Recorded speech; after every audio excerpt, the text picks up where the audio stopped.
All right, thank you for joining us. As Jennifer said, my name is Jennifer Homendy, and I'm the chair of the National Transportation Safety Board. With me today is Rob Hall. He is the director of our Office of Rail, Pipelines, and Hazardous Materials Investigations. I want to start with addressing the people of East Palestine. I am so sorry for the traumatic event that you're going through. It's devastating. Over the course of my career, and I've handled rail and pipeline and hazmat for well over 25 years, both Rob and I have sat with communities, with residents after devastating rail, pipeline, hazardous materials releases. We've talked to community members who are suffering health effects, have pets who've died, have damage to businesses and homes. But I can tell you this much, this was 100% preventable. We call things accidents. There is no accident. Every single event that we investigate is preventable. So our hearts are with you. Know that the NTSB has one goal, and that is safety and ensuring that this never happens again. So with that, the NTSB has been on the ground since day one. We completed our investigative work on scene, our on-scene work, yesterday.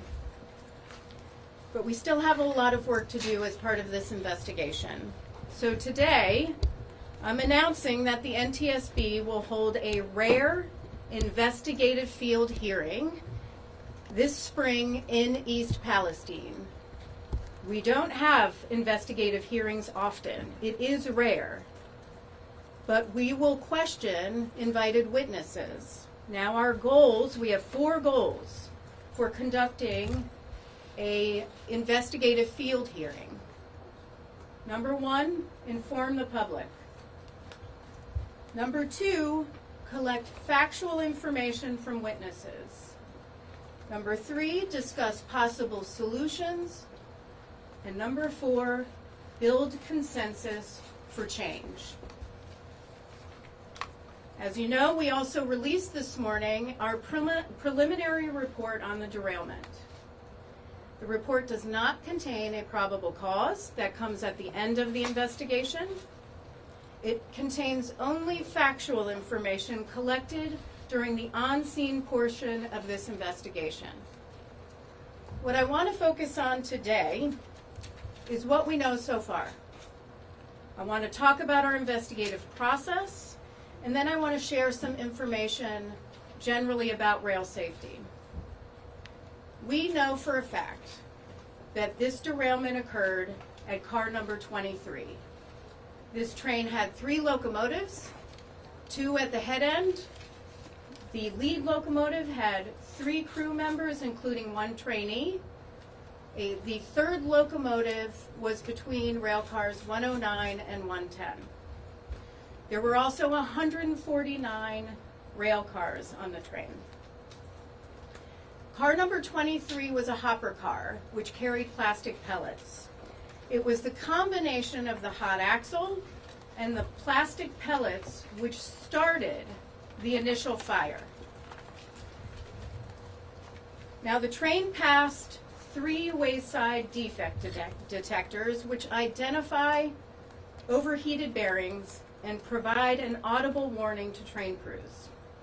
At each detector, the recorded temperature of the bearing increased from 38 degrees Fahrenheit above the ambient temperature, which at the time was 10 degrees Fahrenheit, to 103 degrees above ambient just 10 miles later.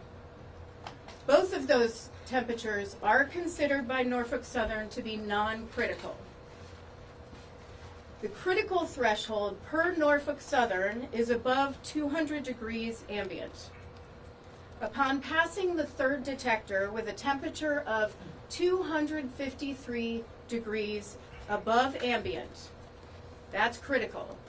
253 degrees above ambient. A critical audible alarm message sounded, instructing the crew to slow and stop the train to inspect the hot axle, and if warranted, to set car number 23 out. Now, NTSB investigators at this time have not identified any operational issues with the wayside defect detectors, but we're still looking at them. There's also no evidence of track defects. The engineer at the time was following another train and was already in dynamic braking to slow behind the train. So he increased the brake application to further slow and stop the train, meaning he responded immediately. We have no evidence that the crew did anything wrong. And during this deceleration, the wheel bearing failed. Car number 23 derailed, and the train initiated an emergency brake application and came to a stop. So the emergency brake application was triggered by the derail. Now in total, 38 cars derailed, and a fire ensued which damaged an additional 12 cars. On February 5th, responders mitigated the fire, but five cars, which are designated as 105, DOT 105 specification tank cars, were located near the number 23, which derailed.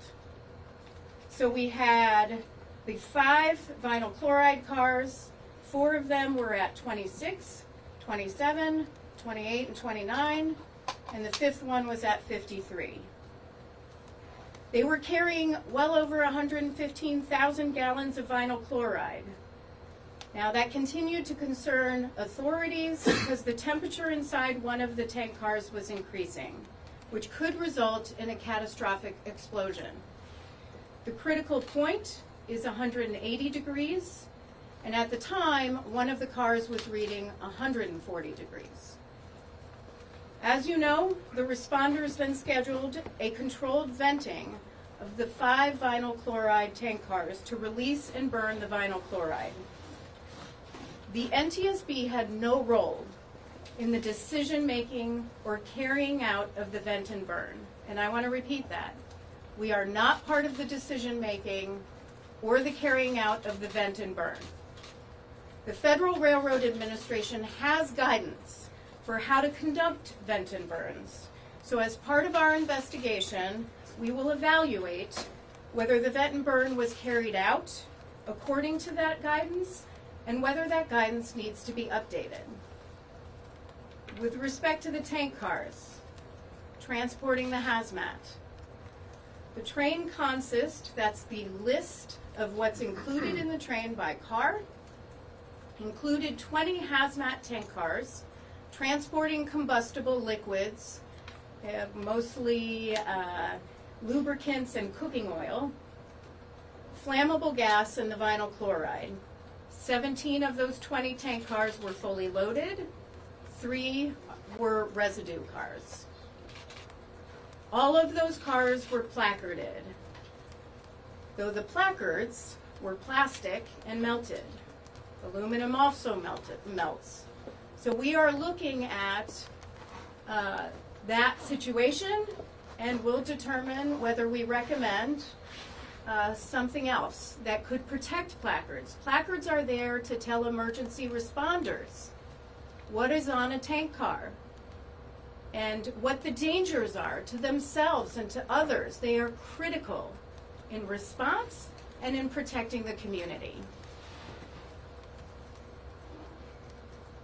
Yesterday, our investigators conducted a detailed damage assessment of the tank cars, including identifying and measuring breaching damages, noting where entire lading was lost, the condition of pressure relief devices, and other service equipment, underframes, and welded attachments.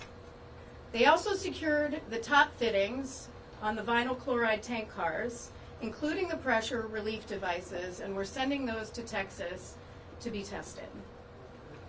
The wheel bearing from car number 23 has also been collected, and that will come to NTSB headquarters. We have a recorder laboratory, and we also have a materials laboratory that will come to our materials laboratory. So here's what we're focused on in this investigation: the wheel set and the bearing. Roller bearings typically last the life of a wheel set, but they do have a finite life, typically between 100,000 and 300,000 miles. There are a number of causes for overheated roller bearings.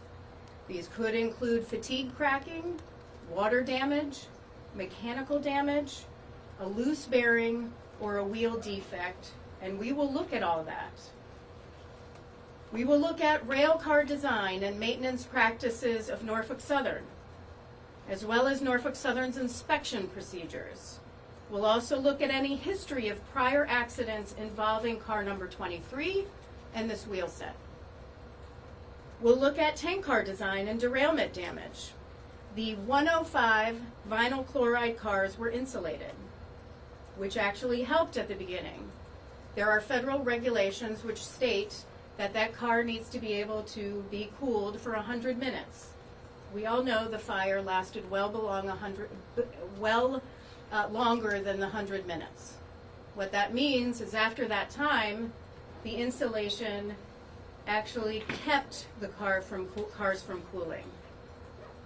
So we're going to look at that. Also, 15 DOT 111 tank cars were transporting hazmat. Those were on the train. Now, why does that matter? Because current law requires certain DOT 111s transporting Class 3 flammable materials only to be retrofitted or replaced with DOT 117 tank cars. I'm sorry, replaced, not retrofitted. Replaced with DOT 117 tank cars. Of those 3, 2 did not breach. 1 lost the entire lading. Now, it's important to note that the damages to all 15 111 tank cars, including the ones that are not captured in current law, were typical of DOT 111 performance we've noted in numerous previous accident investigations. So we're going to look at the 111 tank cars as well. In the course of the investigation, we'll also look at Norfolk Southern's use of wayside defect detectors. We're going to look at the spacing of those detectors, whether information is or should be monitored in real time with data trending from a control center. And we'll look at the temperature thresholds, which indicate immediate action once an overheated bearing is detected. Again, spacing and temperature are set by the railroads and vary considerably by railroads.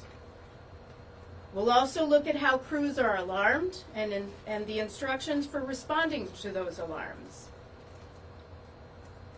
Now, roller bearings fail, but it's absolutely critical for problems to be identified and addressed early so these aren't run until failure.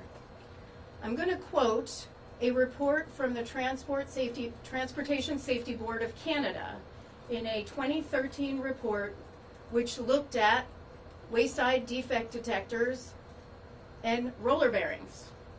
They said, it is recognized in the railway industry that wheel set roller bearings can fail catastrophically in as few as 10 to 15 miles on a train traveling at track speed. You cannot wait until they've failed. Problems need to be identified early, so something catastrophic like this does not occur again. This, of course, was much earlier than 10 to 15 miles, so we're going to look at that. Finally, we're going to look at the accident response, including how responders and the public received information prior to and right after the derailment. An informed public can be prepared to implement protective actions when accidents occur. While the general public may not require detailed information, such as the specific numbers, dates, and times of hazmat tank cars traveling on any route, they need to know, absolutely deserve to know, whether they live or work near a hazmat route.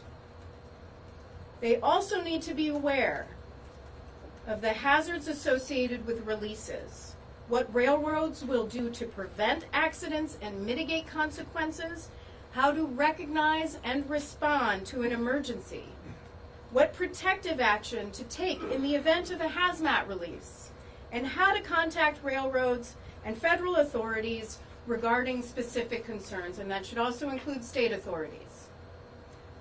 Now, we've issued a number of recommendations, rail safety recommendations. These are recommendations to improve rail safety following tragedies.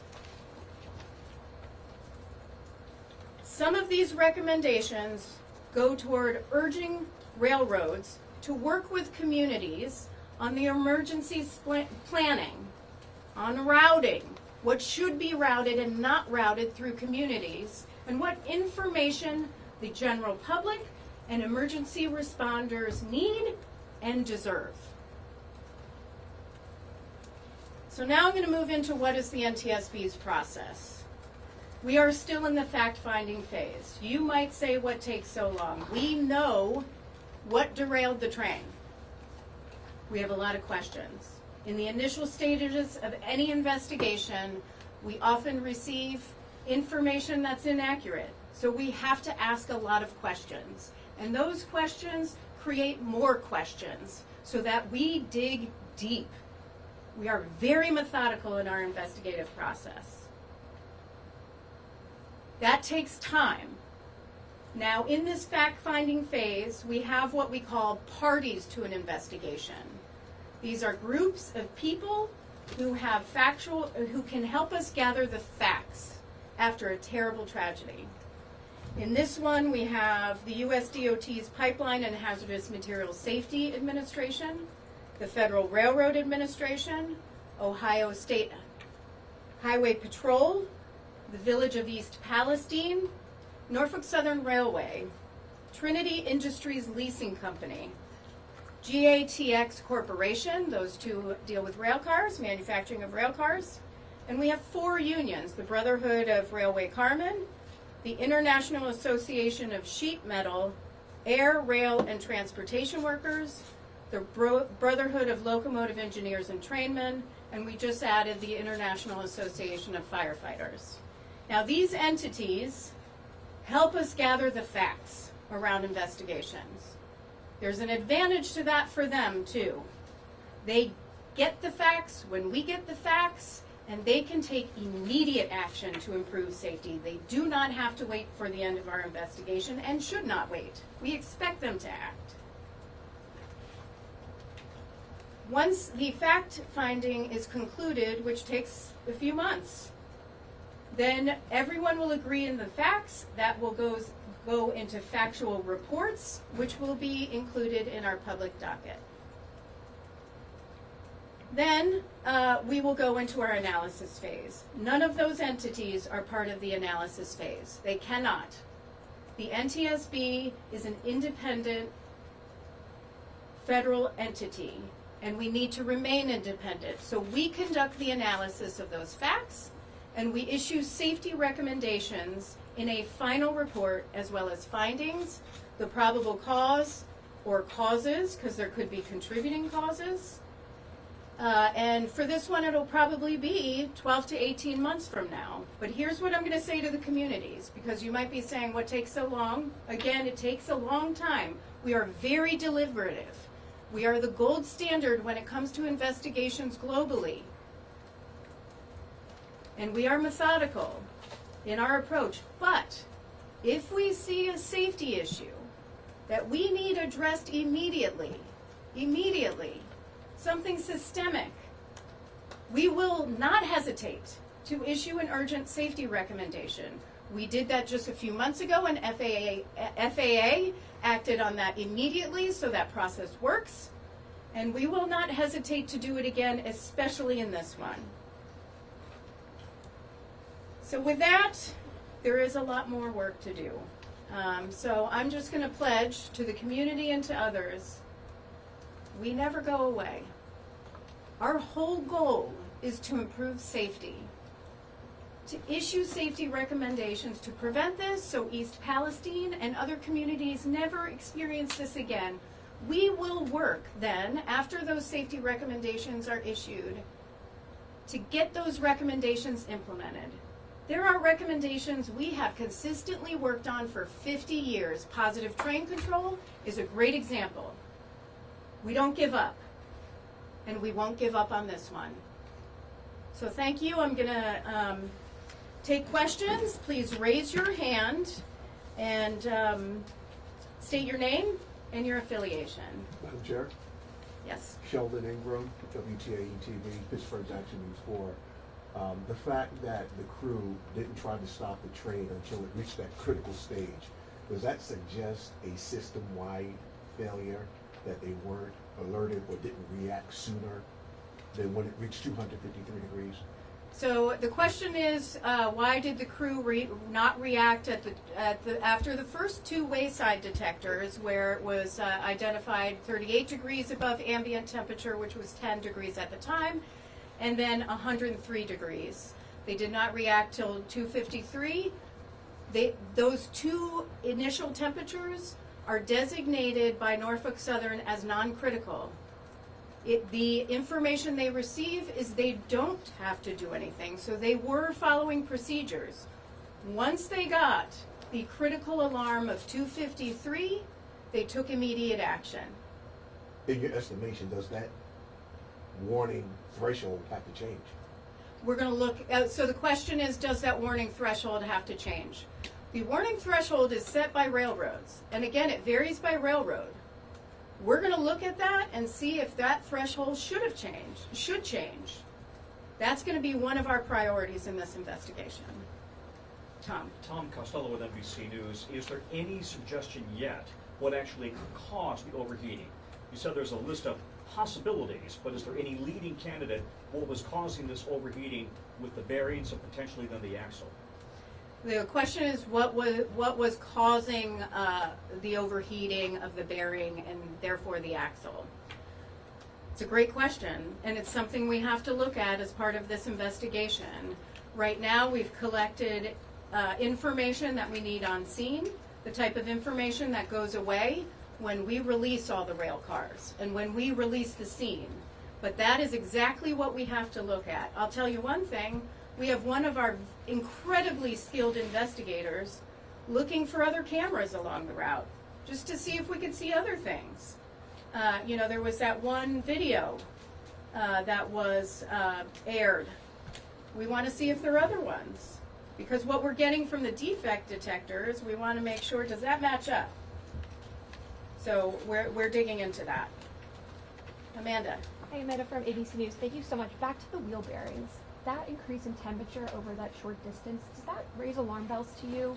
And was it too late by the time the crew was notified? And why are those standards not set by the government? Was it too late by the time they were notified of 253 degrees Fahrenheit? And is that something that should be set by the government? I will tell you that had there been a detector earlier, it would not have, that derailment may not have occurred. But that's something we have to look at. And we'll have to look at lack of federal regulation, see if there's any guidance from the Association of American Railroads on that and what they follow. But that is definitely something we have to look at, because there is a great amount of variance between different railroads. Does that answer your question? Thank you. Alan. Hi, thank you very much. Alan Levin with Bloomberg News. I'm interested in these wheel bearing detectors, or hot box detectors, I guess. Have you done investigations in the past in which those were causal? And Do you have any existing recommendations on them? Do you want to answer that, Rob? I'm going to not stumble over here. Go ahead. No, go ahead. We do not have Go over here. Sorry. We don't have any current recommendations on those. I would point out that the hot box detector would not be causal. The cause is the bearing overheating. There are other detectors as well in addition to hot box. So you use acoustic detectors to detect noisy bearings, which is another indication of a failure. So. But no investigations in which the hot box was part of a chain. At least not in the last decade. Blair Miller with Cox Media Group here in DC. You talk about testing of the equipment, whether it's in Texas or here. How important, how key will that be in your investigation? The question is how important the testing of the different components that we have identified for further evaluation, how key that is to our investigation. Incredibly key. We want to see what caused that wheel bearing to fail. And then we want to see how those top fittings performed on the vinyl chloride tank cars. So that will be key to those will be key to our investigation. Ian Duncan with the Washington Post. Just another question on the thresholds. I saw some reporting this morning that 95-degree difference between the bearings on each side of the train is a common threshold. It looks like Norfolk Southern set that at 115. I think there was potentially a greater than 95-degree difference at the second detector. But I don't So know. it's a measurement of the different sides of the train, so the different wheel bearings, and it's the difference between the two, which Norfolk Southern sets at greater than 115. So the 103 would not have been critical for them. But is Norfolk Southern out of the ordinary and having that at 115 instead of 95? That's what we have to look at. Again, each railroad sets a different threshold, and we've seen different variances. I mentioned that Transport Canada report from 2013. CP and the Transport Canada notes the differences between how Canadian Pacific and Canadian National designate their thresholds and designate where wayside detectors are. Could I, I'm so sorry, could you maybe paint a picture for us? Is this a box, an infrared box on the side of the tracks that the train goes by? I guess I'm trying to visualize how exactly this works. And I'm picturing a box with an infrared scanner that is reading the undercarriage of the train. Is that accurate? Yeah, it actually points up, but I will let our experts. Yeah, that's essentially what it is. That's essentially what it is. In this case, it was down on the ground, pointing up. The train goes over the top of it. Over the The top of sensor. it. Okay. In some of these wayside detectors, not here, they're actually a shed that the train drives through, which protects everything from the elements. But there are a number of different types of detectors. Again, it's something that's not regulated. And is it using an infrared beam, or help me make sure we're using the right language here? That's my understanding, is that it's infrared based. Yes, and we'll go over here. Sorry, Zach Budrick, The Hills. Thanks for doing this. Can you speak to whether or not there's been any determination, whether you can say at this point whether there was any wrongdoing on Norfolk Southern's part? The question is, was there any wrongdoing on Norfolk Southern's part? We'll have to evaluate that during our analysis. Once we have all the facts, we will look at the analysis. I think we will do our own analysis. The advantage to having the Federal Railroad Administration and the Pipeline and Hazardous Materials Safety Administration as parties to our investigation is they have enforcement authority.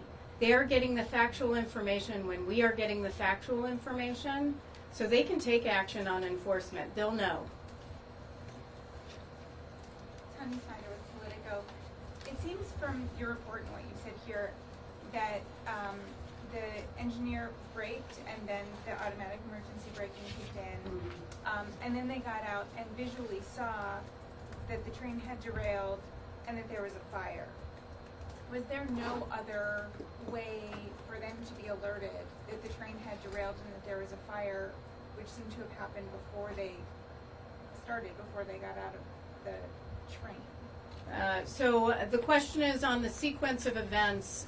Once the train crew was alerted to the high temperature, they get an alert in the locomotive cab. In this situation, they were already in braking mode because of a train in front of them. So they began to slow the train and stop the train, but then the derailment occurred, and that engaged the emergency brake application. The notification comes directly to the cab of the locomotive and tells them. We're going to look at the notifications and how that comes across, and Norfolk Southern's policies and, for notification to rail crews. I will tell you it's standard. Rail crews disconnected the locomotive from the cars that were burning and moved up about a mile to protect themselves. That is standard as part of railroad operations. Yes, hi, Hope Young with AP. I was wondering if you could elaborate a bit on your statement early in the beginning where you say this was 100% preventable. I know that there are many areas of investigation. The report, to some degree, was indicating many things worked as they should under the current guidelines. So can you expand a bit about what gives you that certainty about this being 100% preventable? The question is, what gives me the certainty that this was 100% preventable? We've never seen an accident that isn't preventable. And I actually think that I don't like the word accident. I hate to use it. Nothing is an accident. And so, you know, when it comes to prevention, it could be actions on the railroad's part for maybe not having more conservative policies on thresholds, or it could be some sort of problem with the wheel bearing that could have been addressed earlier. Those are just examples. We don't know that yet. We are still conducting our fact-finding portion of the investigation, but we will know that at some point.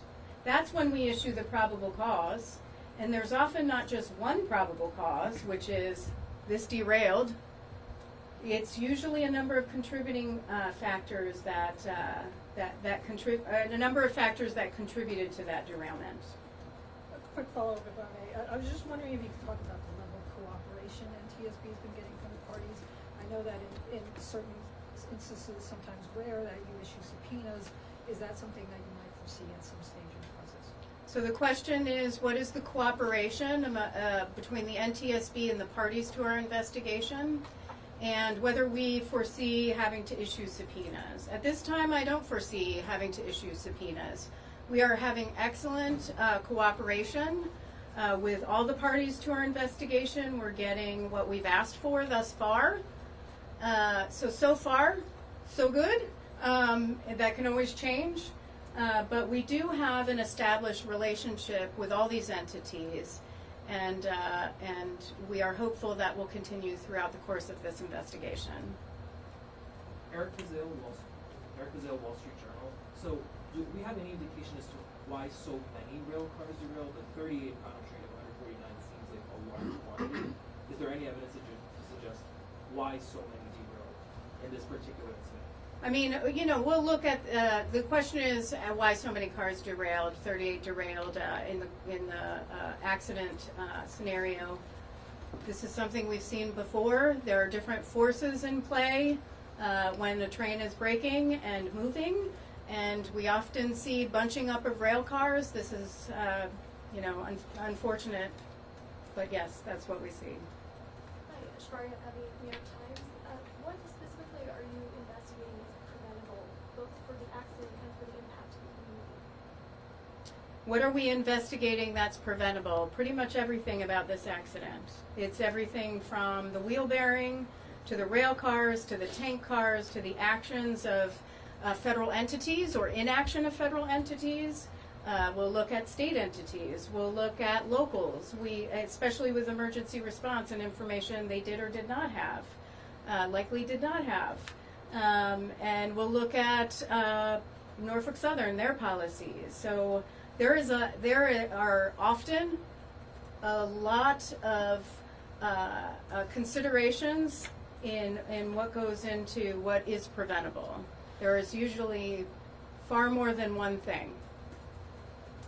Madam Chair, can I ask two quick questions? One of them, I'm wondering, did the crew know that the temperature was increasing? When they went over the first two hot box detectors, is there any reading for them telling them it's getting hotter? Just be aware that it's getting hotter, even if it did not yet rise to the level of alert? That's the first question. The second one is, you of course are an investigative body and you offer recommendations. You are not a regulator. You can't force change on any participant. And yet this has been an industry that you have tried for many years to bring a little bit more regulatory safety controls, and then Congress has at times kind of undermined those initiatives that the DOT under previous administrations had tried to enact. I'm just wondering your level of frustration. You said you're committed to going forward here, but your level of frustration that this has been in many ways something that for decades you, the FRA, Congress has looked at, and yet not a lot of progress. So again, those two questions, if you don't mind. I'm going to let you answer the first one. If you can repeat the question, then I'll do the second one. Did the crew have any knowledge that the temperature was rising as they went over the first two hot box detectors? The detectors, the way that they're designed, will provide a radio announcement. And so the radio in the cab would indicate that there is an issue. There's a number of things in the radio announcement that occurs, anything from no defects to the total number of axles. It would have announced the temperatures at this particular axle and told them which axle it was from the front. Just an automated computer voice kind of thing over Yes. the radio saying Yes. this is your speed, and or this is the temperature rather, and Yes. it did not yet rise to a critical level. Yes. Okay, thank you for that. And again, your Yeah, thoughts about the other issue. And I was asked about my thoughts on the level of frustration on our rail safety recommendations. We don't have the authority to act on recommendations. We issue safety recommendations to the entities that might be involved. It could be Norfolk Southern, could be FRA, could be the Pipeline and Hazardous Materials Safety Administration, could be rail car companies. We'll just have to see who that is. I want to just talk a little. Let me back up a little bit on this because I do want to highlight numbers. I've seen this 1096 number out there on derailments. That includes Class 1s, the commuter railroads, the Amtrak, and the short line railroads. If you're just looking at the Class 1 freight railroads, and I looked at this myself just the other night, confirmed it with FRA. If you're just looking at derailments, it's in 2021 for Class 1 freight railroads. So it's the major railroads. We're talking Norfolk Southern, CSX, BNSF, UP, CN, CP. So what we have is 868 derailments in 2021, 68 collisions, 330 that are designated as other. A lot of those are obstructions on rail track. And so, I raise that because we can improve safety in the rail industry. And we have a number of our safety recommendations that are on our most wanted list of transportation safety improvements that we have been fighting for decades to get implemented, which would improve rail safety. But I want to be clear. We have to make sure that what we're proposing as the NTSB is specific to this accident. That's our job. Our job is to determine how this happened and to issue safety recommendations to prevent this one from happening again. That's why I got so frustrated and tweeted. Nobody tweets for me. I tweet my own tweets. That's why I got so frustrated and tweeted, because there's a lot of misinformation on what would have prevented this, and I'm happy to go through some of those. This is a community that has been devastated. They deserve to know what happened, how to prevent it from happening again. They deserve to have the right solutions. Often during our investigations, everyone is guessing. I saw it all over media, which was driving me nuts. And those solutions, all of the ones I heard of are not the solutions. And so we'll do a little evaluation to prove that they're not. But I get frustrated because what happens is everybody jumps to those solutions, and then when we issue our final report, we get ignored. That is frustrating. So when we issue our final recommendations, I want Norfolk Southern to act if they get one. I want FRA and PHMSA to act if they get some. I want others to. We need action on what would prevent that from happening again. That is our goal. Yeah, James from Fox. I just want to get an understanding of the timeline in terms of the toxic chemical release. Was the NTSB notified immediately afterwards, or when exactly was NTSB notified that there was potentially this mild chloride release? And do we have an exact time of understanding of when that became apparent to the first responders also coming on scene? Because that's what has not been shown in the preliminary report. The question is, when were we notified of the derailment? I am going to let Rob answer this question, but I'm going to start with, we do have a response operations center that works 24/7. Dedicated professionals that are monitoring social media. They have television screens. They get input from the National Response Center, which is where the railroads and others are supposed to report any type of tragedy. But for this one, I will let Rob address the specific question. And specifically at the moment where the toxic chemicals released, when were you notified and the community as well? So our notification would be the notification with the accident. The Coast Guard operates a national response center, which you can think of as a 911 for the country. All the railroads have to report to these accidents to that Coast Guard center, who then reports that to our own response operations center. And through that we get the notification. In this particular case, I think it was about an hour for the notification. So with regard to the toxic chemicals, we're notified of the derailment and the fact that there's a fire with it. I mean, that's the extent of the notification to us. The first responders, they're the ones that get to the scene and they look for those placards so that they can make sure the community is safe.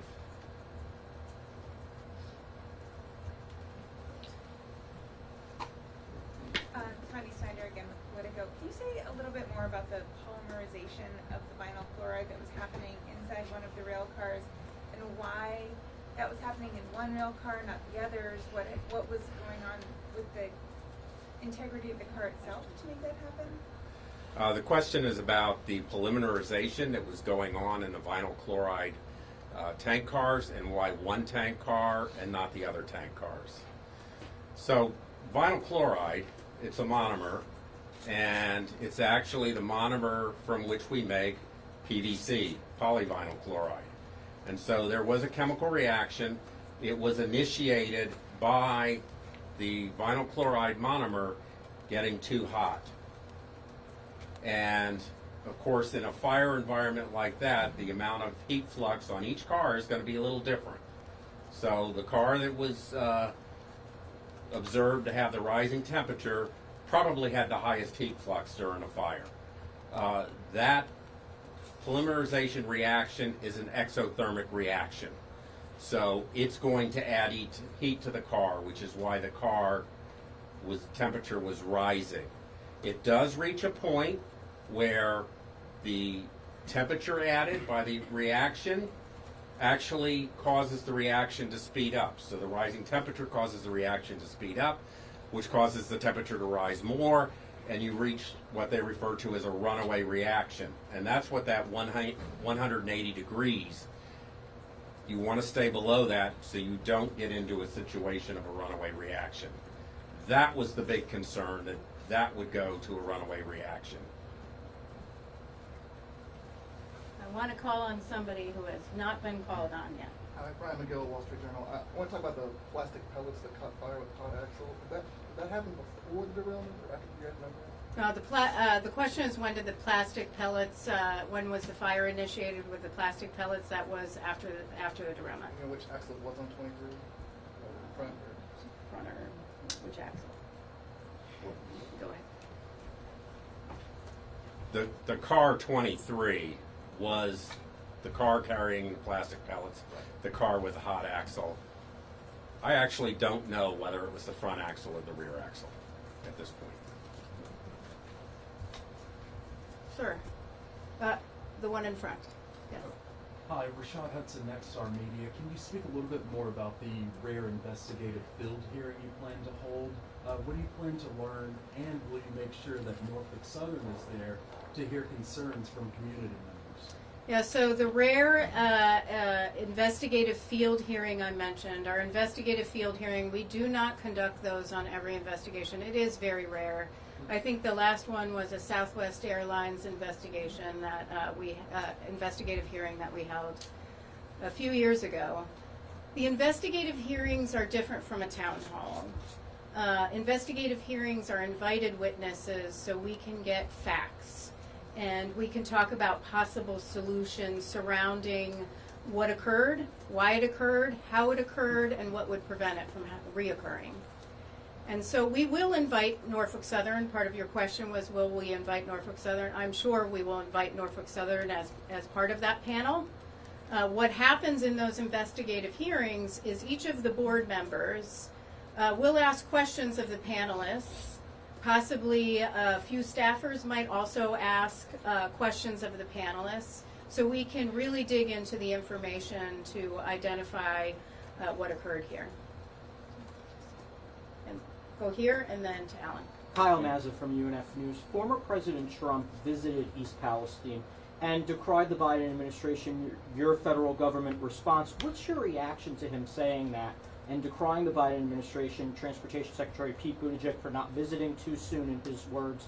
What do you say to the former president, since he's not in government now and you're there? Yeah, so this is what I'm going to say. Enough with the politics on this. Enough with the politics. I don't understand why this has gotten so political. This is a community that is suffering. This is not about politics. This is about addressing their needs, their concerns. That's what this should be about. So I don't care about the politics. What I care about is caring for them. What I care about is figuring out how this happened. And what I care about, and the NTSB cares about, is getting to what would prevent this from reoccurring. Safety is the only thing we care about. Politics is left at the door. Politics is not part of our investigative process. Our credibility rests on us carrying out an objective, thorough investigation, and that's what we'll do here. Thank you for the question. Thank you. Sir. Yes, hi. Thank you. Greg Wallace of CNN. Imagine there's trains of this length, composition, with these type of contents traveling into communities around the country every day. Are you concerned about that, nervous about that? What are your thoughts on that?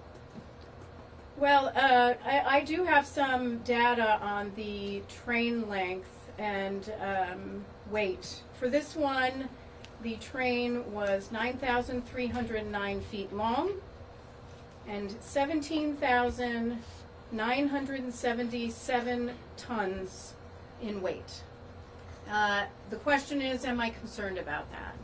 I'm concerned about any train that transports a hazardous material or could negatively impact a community, just like I'm concerned about other modes of transportation. This is why the NTSB exists, so that we can get to zero in all modes of transportation to improve safety over time. I think we've been part of that, but we also have a long way to go, and we'll continue on in those efforts. So I'm always nervous, of course, And I care for we all care for the communities because we work with them afterwards. But you know, we need to make sure that after these tragedies, because I go back to our recommendations and something Tom asked about. It is frustrating when our recommendations don't get implemented, and I tell you, it's particularly frustrating for our investigators when they go to another accident scene and say, I saw this on this one. Why wasn't it addressed? Sometimes our recommendations are not implemented. That is frustrating. If they were, those numbers I read you would be much lower. 2 more questions? Can I ask a follow-up then? Go for it. Thank you. On the braking specifically, the report mentioned that the brake application puts off some heat. Are you at all concerned that the brake application, whether it's over a distance or immediately then, may have increased the temperature and led to the overheating axle superheating? I'm going to allow you to answer. The braking that occurred prior to the critical alarm was dynamic braking. That's using the motors in the locomotive as generators to slow the train. That would not have added heat to the axle.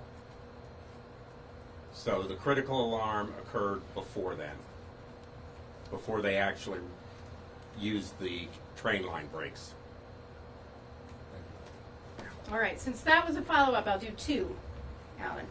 Hi, thank you. I'm wondering if you can provide a little bit more information on where the last sensor was and where the derailment occurred.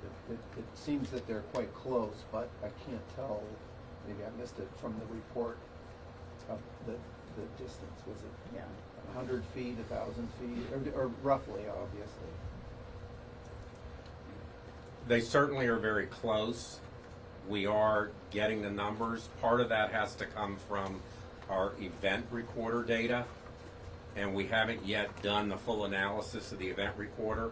The event recorder will tell us exactly when the emergency brake application occurred, and we can use that with the location of the detector to understand how far the train had moved when the derailment occurred. So that's an analysis yet to be done. One more. Anybody who didn't ask a question first? Okay, Ian, you're up. So the video that we have of it looks like the bearing's basically on fire or really hot at that point, and I think that is very close to that second detector. Is the condition of it being so hot consistent with the reading that was coming from the detector at that point? Yeah, so we're still looking at that video, and we're looking at others, and that's why we're trying to find other videos to determine, you know, what was going on there. You know, we believe that it was hot, and at that point, you know, grease is burning. That's what we believe on the axle. But do you want to add to that? Yeah. So we are researching that particular video as well as other videos. We've been contacting businesses that have security cameras all along the route. One of the things we have to do is get the actual location of the camera. So we had that video, we didn't have the actual location down to the foot. And so as we do this analysis and look at all of these video cameras, we're going to get the actual location so that we can estimate, you know, when this occurred. With regard to the temperature measurements are obviously on the outside of the bearing housing. So the video is looking at the end of the bearing housing, vice the bottom. So there may be some difference there as well, and we will look at what effect that might have had on the actual temperature measurement in the accident. All right, well, we thank you very much.